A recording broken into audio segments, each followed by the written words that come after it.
Baltimore, an iconic American city. Home to our national anthem, a city built by pioneers and innovators, where an industry found a new route, a city sparked by urban renewals, a city served by heroes, where people marched towards equality. If we continue to watch our citizens die in the streets and be quiet, we're never going to have a resolution. But our city has been plagued with problems, blight seen for blocks, poverty-stricken communities with no hope, and gun violence at epidemic proportions. Tonight we're following some breaking news from West Baltimore, where 6 people were shot in the middle of the day. Fueling a fractured relationship between police and the people they serve. I don't think we need more police, but I do think we need more of our leaders in the community. But the pillars of community and culture have not fallen. A bright future lies ahead.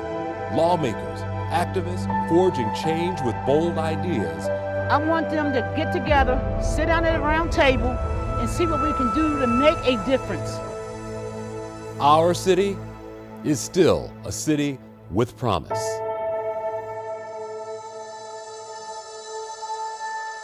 Good evening, everyone. I'm Jason Newton. And I'm Kai Reed. Welcome to this Project Community Special, Building a Better Baltimore. We're here at the Reginald F. Lewis Museum of Maryland African American History and Culture in the heart of downtown Baltimore, where many of the city's struggles are documented in clear view. For the next hour, we'll tackle some of the systemic problems facing Baltimore. But we'll also celebrate the city's successes and speak with some of the city's difference makers who are determined to bring about positive and lasting change and illuminate the charm of Charm City. Well, we can't have a discussion about Baltimore City without first speaking with the mayor, Brandon Scott. Thanks for coming by. I appreciate your time. Thanks for having me, man. Baltimore guy like me, and I'm curious, just to start off here, your favorite memory of being in Baltimore, not as an elected official, but just as a Baltimorean. Well, I think my favorite memories for Baltimore for me are really about like summer things and festivals. So I would think like AFRAM over the years, or just really being a young kid playing in Baltimore, going to the park, going to Drew Hill Park pool, or the many times that Mervo we were able to win city championships and prove our dominance to the other cities. Somehow I knew they would come through. But tell me this, kids right now, do you think they have the same opportunity that you and I did to dream about Baltimore? Do you feel like our image is hurting that dream into the future for a kid growing up right now? I think that our young people, and as you know, I spend a lot of time talking to them, they have bigger dreams than you and I had, Jason. To be honest, when you talk to young people in our schools, the students, what they say is that they want to prove the world wrong about what people think they are and what they think they want for themselves. They want their city to be better. And I think I had the opportunity to go to a town hall a few weeks ago that was organized by the mayor and city council of the third grade at Henderson Hopkins in East Baltimore, right? It's the best town hall I've ever been at in my life. And what those young people were asking me about they weren't asking me questions about them. They were asking me questions directly about how we can make our city better, how we can keep more people alive, how more kids can go to schools like the wonderful school that they go to, how we can improve pools and rec centers, how we can get adults, as they say, to stop dumping trash everywhere. That's what our young people are about. And when you look at the many things, great things that they do each and every day, it just counteracts this narrative that folks put out about them. And I just wish we talked about the greatness of our young people more. As a lifelong resident, as a father here, I know that there's good. But I'll be straight up with you. I think that we've run into a time where there's frustration with all the things that the young people brought up. And I'm curious of what the answer is. What do we need to tackle first as we rebuild and get back to our time?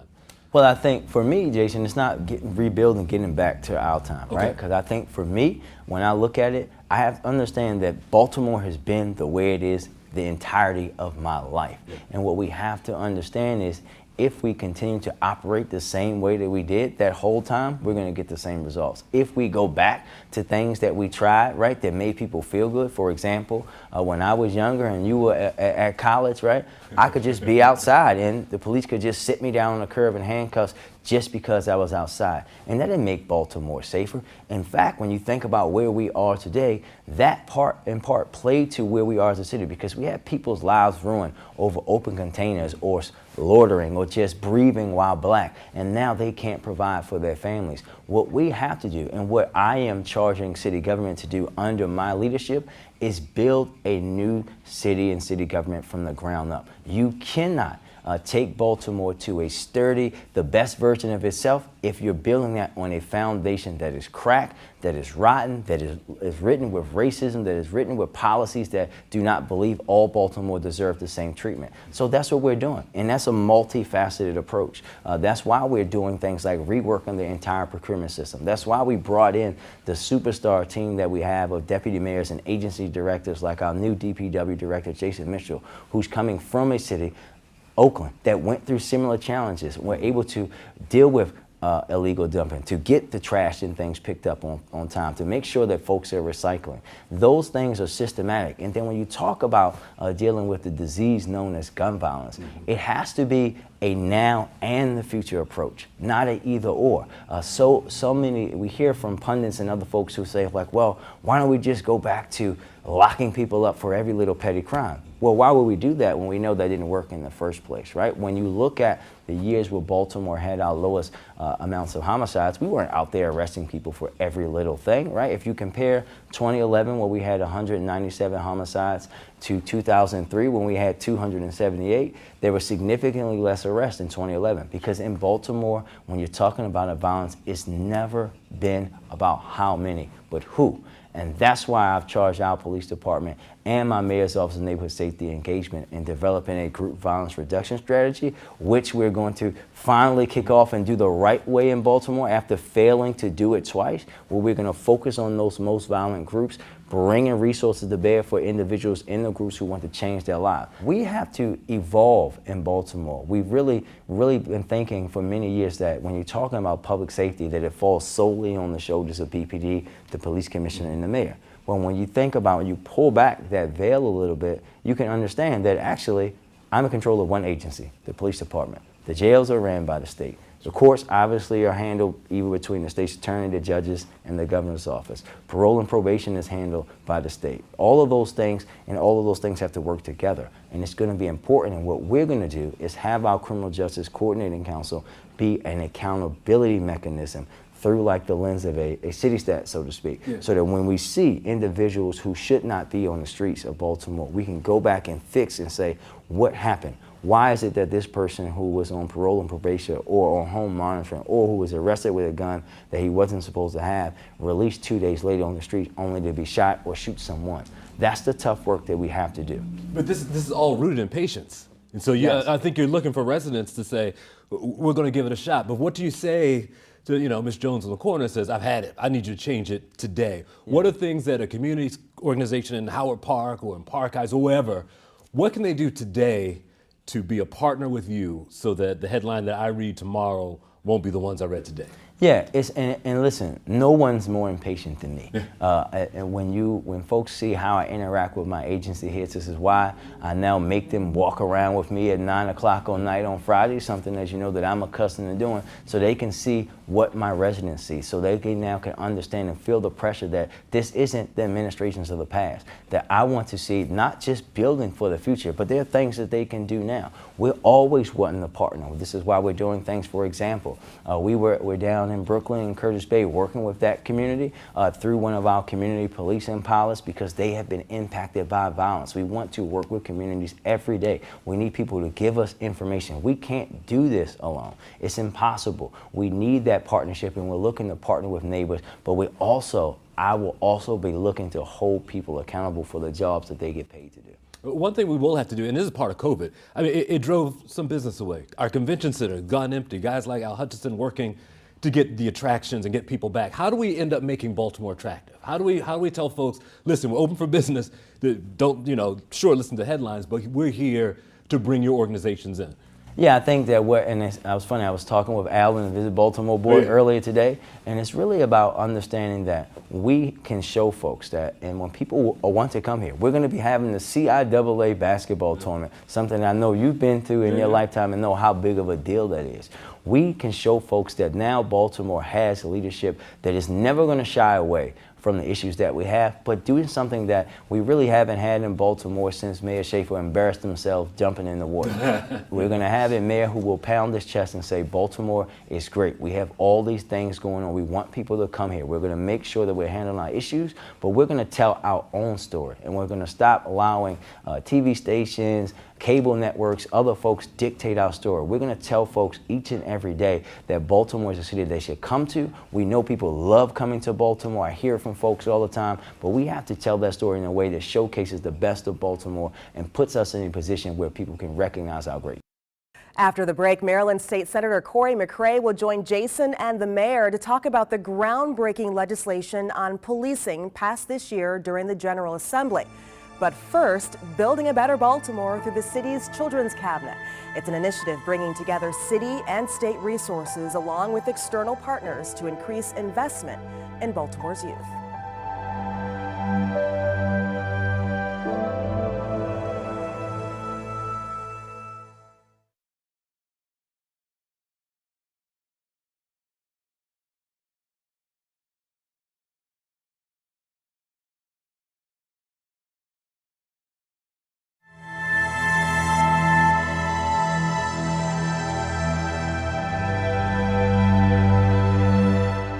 Welcome back. Mayor Scott still with us, but we're also joined by Maryland State Senator Cory McCray. Senator McCray was instrumental in getting the state's landmark police reform bill through the General Assembly. Thanks for coming by. I appreciate it. Thank you, Jace, for the opportunity. You know, we talked about this a little bit before, but I'm just curious, and for people who may not have seen that episode, why was it important now to make sure you got that legislation through? I think that as we've seen with the incident with Ocean City, we see across the country that this was the moment. I'm glad that Maryland could be that leader, but in order to restore trust in not just our urban jurisdictions, rural jurisdictions across the country, we have to make sure that we have police departments that we will be able to work with, and that community is working hand in hand with our police departments. When you talk about working hand in hand, I mean, that's every day for you working with the commissioner. Talk to me a little bit about that balance. We want people to call 911. Like, we want to believe in the police force, but at the same time, we're still looking for that transparency and accountability.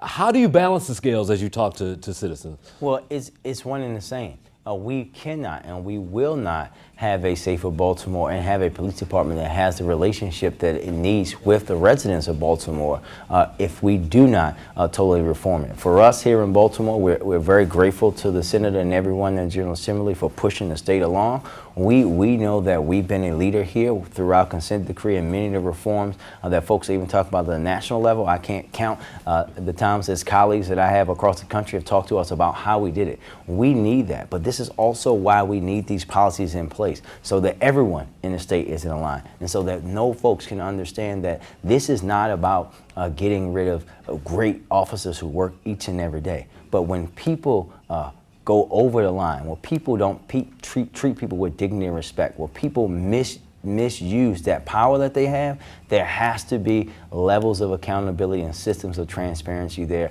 And that's what we're talking about here, Jason, because this is, as the Senator said, a moment not just for Baltimore, not just for the state of Maryland, not for our country, but really the world to understand that if new systems aren't built that value everyone, especially young black people, when you talk about the interactions with police, then we're going to continue to see the issues that we have in this country. So is that why it was important to have civilian review boards, to make sure civilians had a voice, as the mayor was saying, to make sure you had that relationship? That's very important. So you think about the Civilian Review Board, you think about body cameras, you think about the use of force that's being used across, like the mayor stated, the country for the world to see. You think about just the transparency in reference to those folks that are taking these heinous actions within our police department. These are all necessary reforms that I'm glad that our leaders in the House of Delegates and the Maryland State Senate was able to put forward and get passed. But Jason, we see across the country, as the mayor stated, that this is being discussed. How did you do it, Maryland? There will be some people who will say that it is impossible for a police officer to do their job effectively if we keep adding what some may perceive as hurdles to them. Do you feel that way? I don't. I don't, Jason, and this is why, right?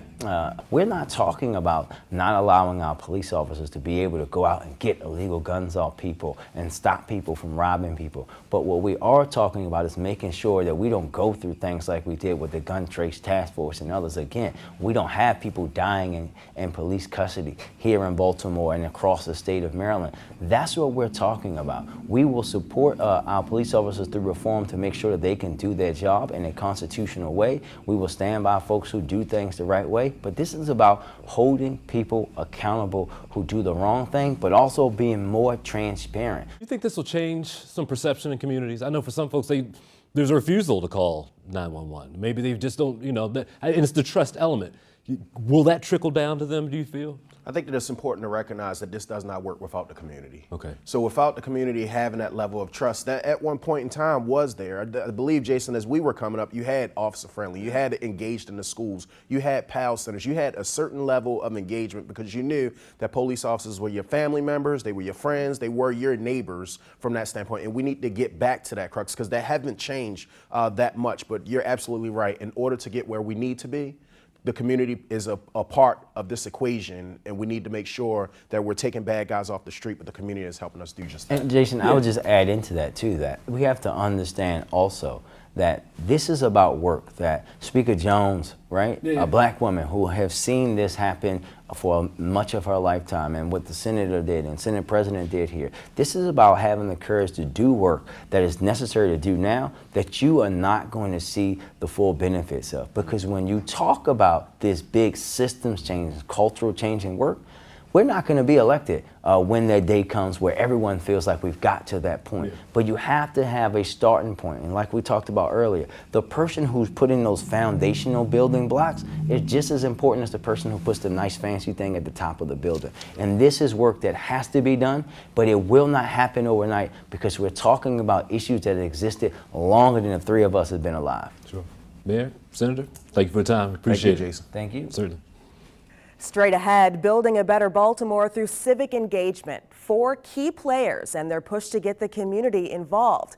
But first, we spotlight the Tendea Family Foundation. Through food giveaways, neighborhood cleanups, and other programs, this group of activists is advancing Baltimore through self-improvement and community service.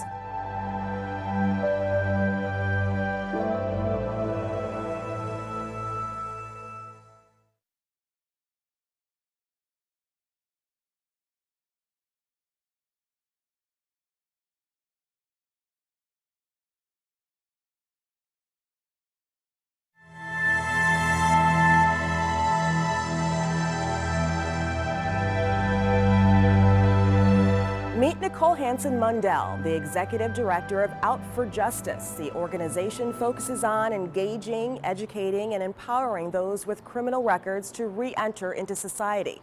For more than a decade now, Nicole has worked to reform local and statewide re-entry policies, orchestrated voter registration opportunities for returning citizens, and spearheaded a re-entry health needs assessment research project.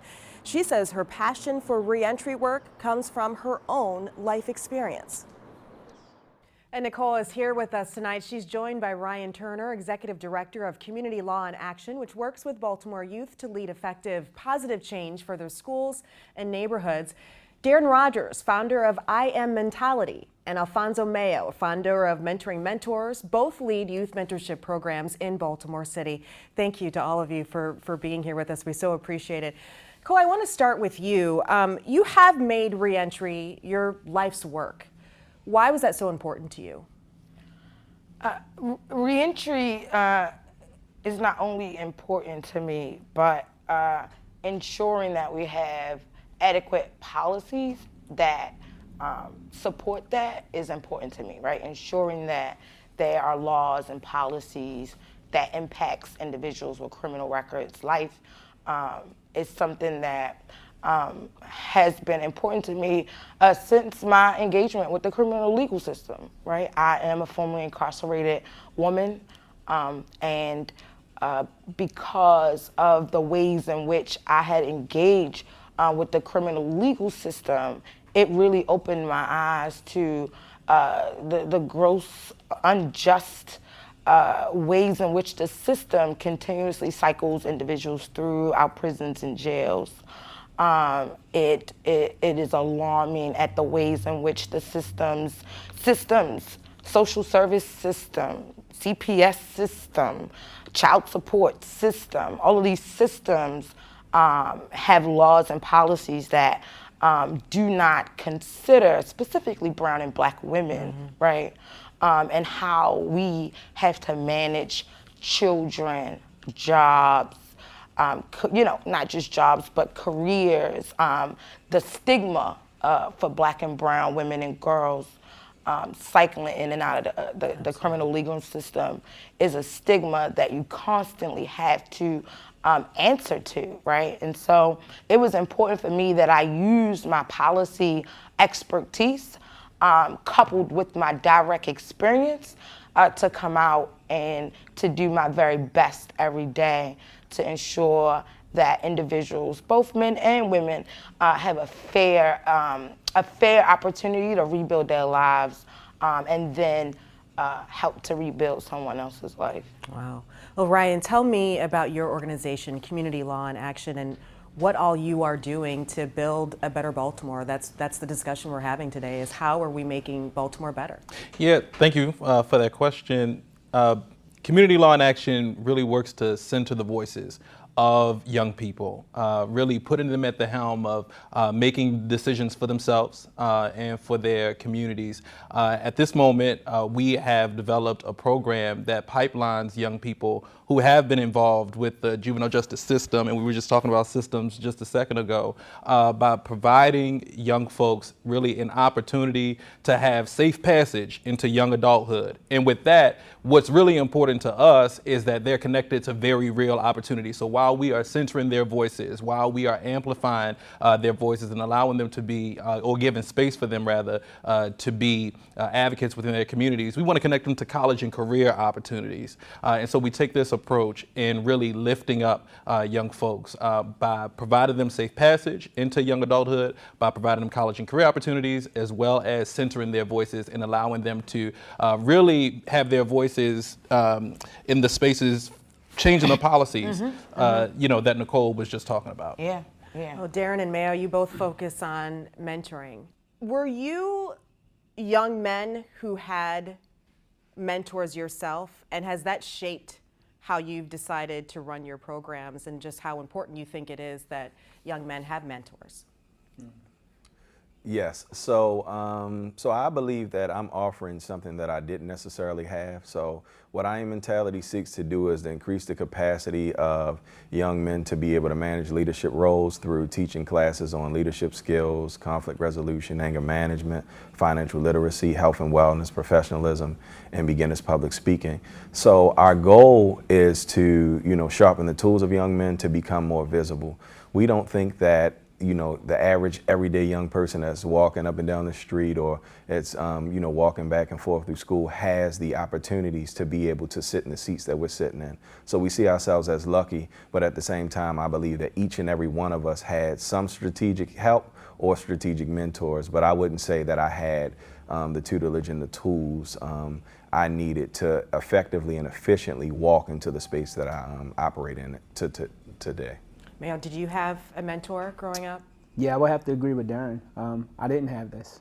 And so initially my goal was, how do we create a space where young men specifically, they're served by someone that, experienced what they are experiencing, right? But was able to overcome. And so, when I graduated from Stevenson University, my goal was, how do I give back? Or how do I change the dynamics of my community? I had something very similar to a mentor, but they came in the form of coaches, teachers, and it taught me that these individuals, they didn't stay long. And so what Mentor and Mentors do now is we teach youth the importance of long-term relationship building, because there's so many inconsistencies within our community that it's like once they form a positive relationship, at some point they know that it won't last. And so for us, it's like, no, it will last, because we're going to teach you how to make it work, specifically for young boys and young men. They usually, 2 to 3 years at tops, they'll excel, and then they abandon. So that came out of my own personal experience by, being abandoned by my mom, not really having my dad, being abandoned by coaches once I was done on my completion with playing sports. And I said, I want to end that, right? I want to create a cycle where you're always going to have a support group. And so now we do that through what we consider social emotional learning, but also near the peer development. So yeah. We are so grateful for all the work that you all do. Thank you for sharing. Thank you for being here. We appreciate it. Thank you. Jason? Next up, two key community activists on bridging the legislative divide. We speak with Erica Bridgeford and Aaron Maben when we come back. But first, we shine a light on the Black running organization known as BRO. The group organizes, educates, and conditions the Black community using running as a practical demonstration of unity.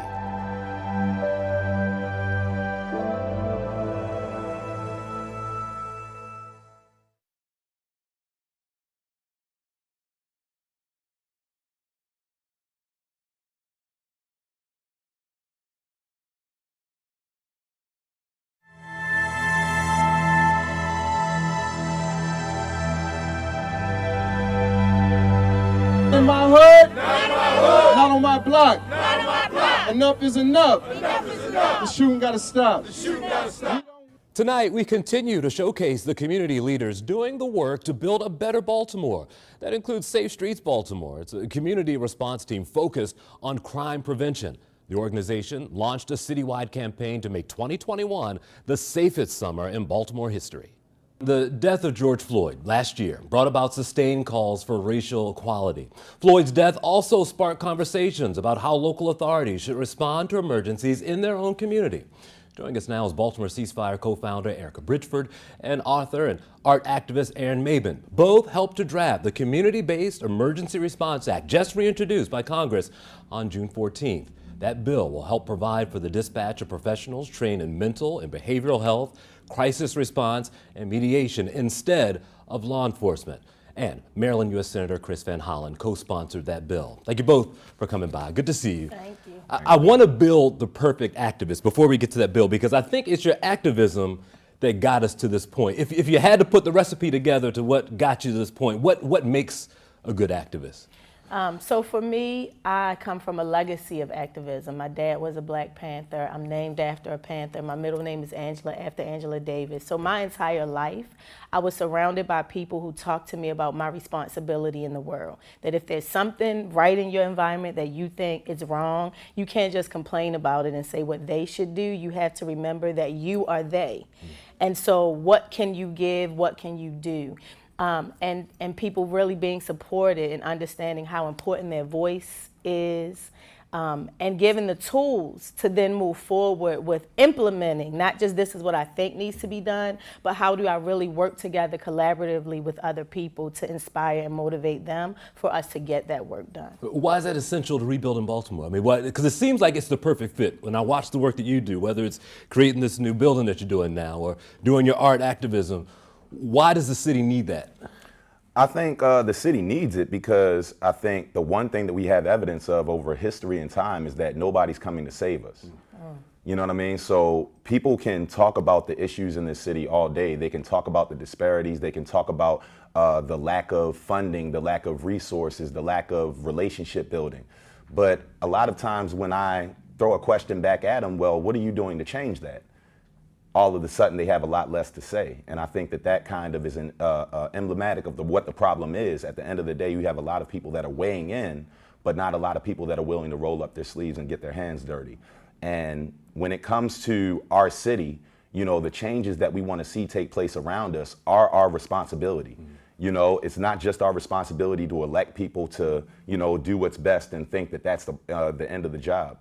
Part of getting those changes is going into different theaters, I think. I think you worked on the street level, you worked in the city hall level, and then you decided with this act that's being reintroduced now that you took it a step further. And I'm curious of what the emotion was like for you. I mean, did you walk in not knowing what to expect? Did you go in, I'm not accepting no? Where did the idea come from that this is what you're going to champion? So for me, legislative advocacy is something that is not new to me. So I was involved in getting Maryland's death penalty repealed. So things that have impacted my life personally, I understand that work needs to be done on a grass level. It also needs to be done at a policy level, because that is how we get systemic change, right? You can get cultural shifts and change from a grassroots level, but if you really want to see how does it impact everybody, it's often going to be in the laws and in the policy. It has to be supported by It has to be supported by policy. Walk me through this. Let's say hypothetically there's Uncle William, he's a war vet. We know that he's had some issues since he's come home. Someone calls 911 because they don't know Uncle William the way that we know him. Typically, law enforcement would show up and handle the situation in a law enforcement type way, whatever way they see fit. How does this bill change the response now to what he may be going through? Well, I think what we're really looking at, first and foremost, is a reimagining of how 911 operates, period. Okay. You know what I mean? And that's something that regardless of what we're able to accomplish with this bill, I think that we have gotten through when you see the mayor meeting with CompStat and seeing, all right, what are some alternatives that we can give as far as what our responses are to certain issues within our community that we know we need trained professionals in order to handle. So I think that what scares most people is this idea of what happens when, the vet or somebody that is dealing with mental health issues or somebody that's in a community dispute is now staring down somebody that just is qualified as a mental health therapist, and maybe the situation could be dangerous. We're not saying that there's not need ever for police to be present, but we're saying the people that need to be the point person on that call is a trained professional that can then assess the situation, determine what the needs are of the individual, and then if something happens that that makes them unsafe or makes them feel like they need to have somebody step in, then you have law enforcement that is there to make sure that that everybody is safe. But we're not leaning on law enforcement to be a mental health therapist, to be a social worker, to be somebody that is trained to come into these situations and actually bring solutions to the problem. Is that asking too much out of a police officer? Absolutely. Absolutely. And I think that nuance is lost in the discussion. And I think that was one of our primary reasons for jumping on to consult with this bill in the first place. When in the aftermath of George Floyd's murder and Breonna Taylor and the global showing of support for a change in the way that we police in our communities, this call for defunding police was something that was really polarizing. I'm somebody that actually does believe that that's something that we need to be working towards in the future, but the way that it's worded doesn't necessarily leave space for a nuanced conversation. Right. And at the end of the day, there's certain people that would never be in support of that because they can't get past this idea of taking funds away from our police department and investing them into community-based solutions. And I just want to add to that, especially in a place like Baltimore where the officers on the street already feel the pressure of there not being enough officers in their district, right? So our police department is sorely understaffed for our streets, right? For what officers actually need. And so hearing things that sound polarizing to them, it dehumanizes their experience, right? Because they are people socialized the same way we are. And so absolutely, if we put too much on them to show up and be and do everything in every situation, they only can offer what their lived experience as an individual human allows them to offer in that situation. And think about also how it will help them to see trained professionals firsthand de-escalate these situations in front of them on a daily basis. It'll change perception. You know what I mean? It will change their perspective, but it will also, in their mind over time, change their understanding of how certain situations need to be de-escalated. Right, and who to even call, right? So if a mediator shows up and de-escalates the situation, if a social worker shows up and points the person to all of the resources they need because they can see the root causes of why the person is acting out this way, right? Whatever it is, then when the more that happens, when people get in a situation, they won't only think, let me call the police or let me call my homeboys to handle this situation. They'll go, oh, I have these options. I can call the therapist, I can call the social work resources, I can call the mediation center, I can call, right? So in their daily life, they'll know that when I have a situation, they're in Baltimore, there are all of these places that are just waiting to help me and give me what I need. In order for us to really be proud of what we've done, we have to actually see this bill pass through the House and the Senate, which is a very long uphill battle that we know that we're in for. But, I appreciate the thanks, but I also have to thank you because you guys were the first ones to actually bring us on to discuss this before the bill was even created in the first place. You know, in order for us to have those opportunities, we need people to be courageous enough to start the conversation. And you've always been, you know, on the front lines with us from the standpoint of being able to make sure that we can bring our grievances to a platform and have it discussed in this manner. So I definitely want to thank you as well. Well, we appreciate you both. That's Aaron Maven, Erica Bridgeford. Thank you both. Coming up, we hear from the voices of Black women leading the charge to build a better Baltimore. But first, we continue to showcase Baltimore's difference makers, like Deontay Harris, the NFL All-Pro kick returner who plays for the New Orleans Saints, returned to his East Baltimore roots this year to hand out school supplies to local students.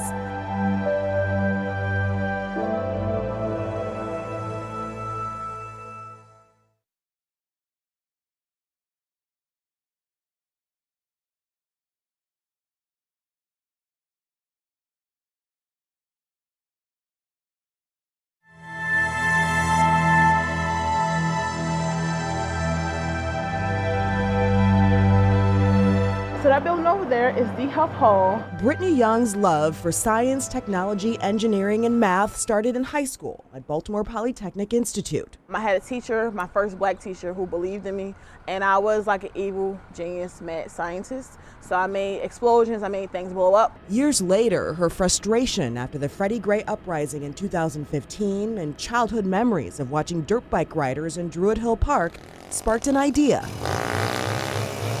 Her program, B360, focuses on recruiting dirt bike riders into safe spaces and teaching them to fix bikes, about how they work, and so much more. People know how to fix their bikes, they know how to maintain them. And in my world, when you pop a wheelie, that's a physics equation. You know, so it was really about how do you combine both worlds at one time to show people that yes, you're smart, you have a skill set, you're talented. Pull it in a little bit, and from there, it'll be easier for him to let it out and the bike start moving. Experienced riders are the teachers showing youngsters the mechanics. A diversion program with the state's attorney's office gives nonviolent offenders a chance to train with B360 and eventually become instructors. You know, it's keeping a lot of young guys, a lot of people, period, off the streets, out of trouble. It's giving them something to do, something to look forward to. And what I really loved was being able to give that voice to so many people, so many youth, so many young adults. Because a lot of times we never hear that narrative that you can grow up in Baltimore and be successful. A partnership now with the B&O Railroad Museum provides the riding space, and Brittany promises a summer camp launching this year is just the beginning. We all want what's best for Baltimore, and we all want to see not just now change, but in the future. And I think we're building that together. And I can confidently say, you know, hopefully in like 10 years or less, you know, y'all won't see me. We're grooming the next group of people who will lead my organization. And so Brittany joins us now with Tony Lawson, Executive Director of the B.Org, and Sierra Daniel, founder of the Young Kings Leadership Academy. Thank you all, ladies, for being with us. Brittany, I want to start with you. Your organization has gotten so much attention lately, and I know you've been working really hard for a number of years. What is it about B360 that drew you to the dirt bike community? Why was that so important to you? That's a good question. Thank you. I always tell people I'm born, raised, and never leaving Baltimore. So it was just that I wanted to see not only dirt bike culture thrive, but Black people, Black talent, Black genius. And then what I remember being a kid from here was my voice wasn't heard and my talent wasn't recognized. So I wanted to be an advocate for more people just like me. And I wanted to just show that it's possible to do things the right way, transition people out of traffic, and really just grow the best of Baltimore for us. You know, the more I've been hearing about your story, the more I've been wondering, because I haven't heard you mention this just yet, but did you have any personal interests in dirt bike riding before you started all of this? I haven't heard you answer that question before. Woo! When I was younger, like a lot of kids, I tried, but I do not like to fall. None of us do. Yeah, if I fall, I'm like, I'll be messed up. So I tried when I was really young a couple of times. I've had cousins that ride, that kind of stuff. But for me, I was more like Bill Nye the Science Guy. I wanted to make explosions. I wanted to see things blow up. I blew off my eyebrows when I was in first grade. Yeah, so I was considered like a bad kid just because people couldn't see I was actually really, really smart and really bored in school. But dirt bike riding, I'm an enthusiast. I support it like any sport, and I want to see it out of traffic into safe spaces and programming.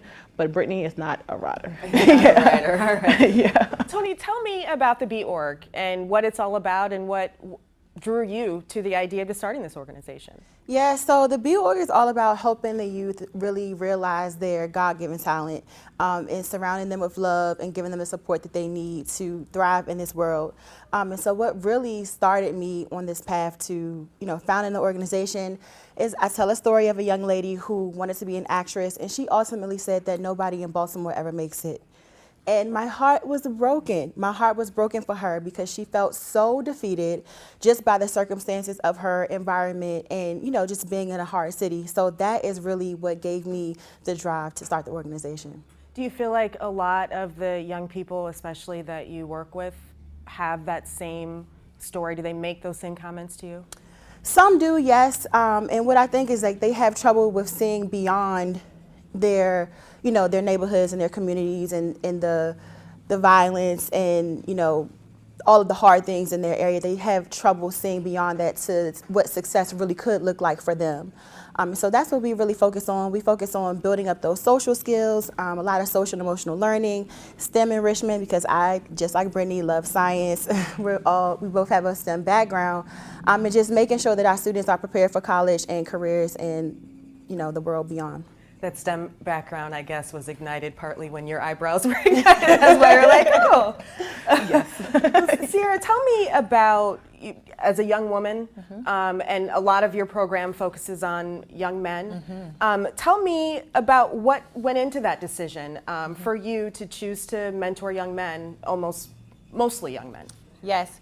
Well, that dated back to my time as a classroom teacher, where I saw that curriculum, teachers, how administrators were interacting with students, how they are perceived in the community. So just watching them leave school, the perceptions in media of young Black men. And when I saw my students and I saw how brilliant they were, how loving they were, it broke my heart. And I knew that I immediately had to do something. When I met my husband at the time, he was a youth minister. He's an ordained pastor now. But we kind of came together, and I'm like, okay, instructionally, curriculums are not designed for Black males.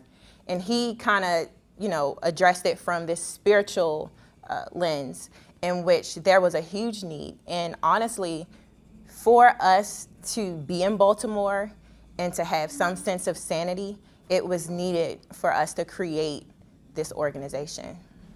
I think I have a two-part question, and this could be directed at all three of you. I'll let you take your turn. But, I was thinking about the fact that, there are a lot of Black women like yourselves leading grassroots, community-based organizations, and ultimately a lot of your goals in each of your organizations is to ultimately lead to legislative change, to policy change. Talk about the gap in that and the struggle that you all have encountered in that process. Brittany, we can start with you. Yeah, I think, I'm the scientists, all of us basically are. The data is, I think, outstanding of how much Black-led organizations don't get as opposed to non-Black-led, and then you add being a Black woman. It's, I would say it's a little bit hurtful. We can do amazing work all the time. One thing I can say and quantify is how our work transitions into dollars and cents saved instead of incarceration. So we work with 36 dirt bike riders and counting, which means we've saved $1.3 million of less people going to jail. But we, as Black-led founders and Black-led organizations and CEOs, can't even say that we pay ourselves. So when we really dig into the nuts and bolts, we do amazing work, we fix problems, we solve challenges, and that's the constant role of a Black woman, but we also get burned out. I'm exhausted. And I really would love to see and need, it's not even love, it's a necessity of people actually pouring money into us, not to foundations, but to people like Sierra, Tony, and myself, and so many other Black women who are doing work every day. Yeah, and for me, I think it's just continuing to hit the ground, advocating for our young people, helping them to, helping people to really understand, they have the right to be successful. They have the right to, devices and technology. We find ourselves advocating so hard just to get a laptop for our children, where we know that the digital equity divide in the city is amazing, and that, not every child, not every family, every household has access to internet, not access to laptops and things like that. So being able to just tell the story of what even leveling the playing field can do by just giving our youth the opportunity, the resources, and the education, you know, getting that word out there in itself is draining as a Black woman, but we know that the work has to be done. So it's always great to surround ourselves with, you know, other Black founders and CEOs and executive directors, because they get it and we can lean on them to help keep fighting this fight. Brittany, Tony, Sarah, thank you for everything that you do. You do such fantastic work, and thank you for joining us. Thank you. We'll be back with some final thoughts, but first, we spotlight another organization making a difference, PCs for People Maryland. The East Baltimore-based nonprofit is working to eliminate the digital divide by providing thousands of refurbished devices free of charge to low-income families.